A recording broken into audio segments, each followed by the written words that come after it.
Okay, so hey y'all, hope everybody's doing well today. I've got another Dreamcatcher I made here. I don't know if you've seen any of my videos, but feel free to check those out. So this is another Dreamcatcher I made, and in my previous videos, usually we put the stone directly on the cord, and I had mentioned in one of my previous videos that I would show you how you can do that with stones that don't quite have large enough holes.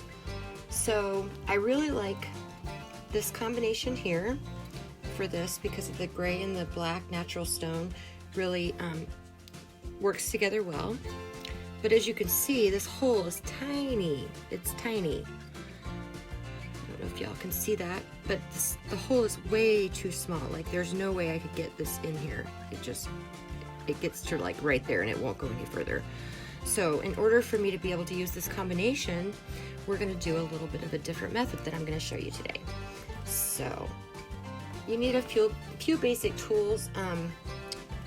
One like this that's got, it's just round. This is how we're going to curl our wire. And then one like this, just kind of a little plier. You can find these honestly at craft stores, but you can also find these at hardware stores, and they tend to be honestly a little bit cheaper at hardware stores. So these are the two tools we're going to use today, and of course we've got our super glue and some scissors to cut excess string. So we're going to get started. This is a head pin. You can find these in craft supply stores, jewelry supply stores, and basically what it is just it's a narrow wire, and it's got a little pin at the top. I don't know if y'all can see that. It's just got a little place that holds the jewelry. So we're going to start with one of these, and we're going to put our black bead on first, and then I've got just a little silver bead, just a fun little spacer, and then we're going to put our gray natural stone on.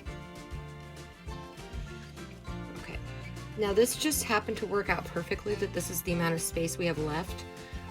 That is about the amount of space you want left. Like, let me hold my finger up here so you can see. You want about a pinky's nail worth of space up at the top here to curl. So we're going to take this tool right here. We're going to put it just about right a little bit towards the middle. Y'all can see that. And we're going to just curl this around like that.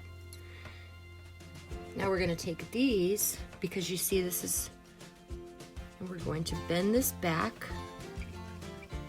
like that, and then we're going to clamp this shut just like that. Clamp it all the way shut.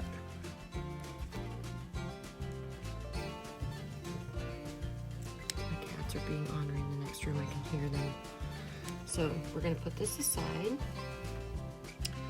and then just like in the other video, we're going to be tying a knot. So we want it to look really nice. We don't want to see a knot, so we're going to get a wider opening bead, something that's going to be big enough that you can slide down over a knot. So we're going to put that on there, slide it all the way up. Going to string this on through that little loop that we made. Get it to about where you want it to hang, and then we're going to tie a knot.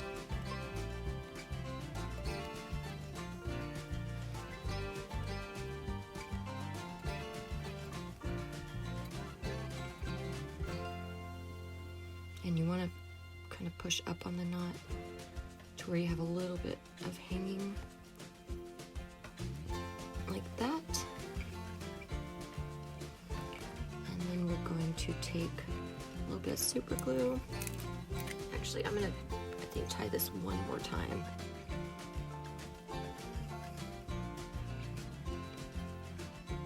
Just make sure it's real nice and sturdy there.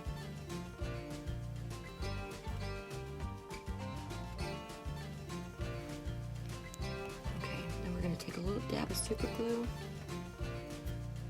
We're going to put that right there where the knots all come together, just to make sure this stays extra secure. And then before this dries too much, well, we can go ahead and cut this piece off here, this excess piece. Be careful not to cut your webbing. Almost done that several times.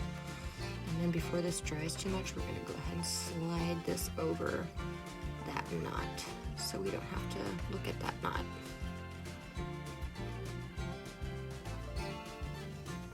And I'm gonna put a little bit more super glue just so that stays there instead of falling down, and then it would be pointless to not cover a knot.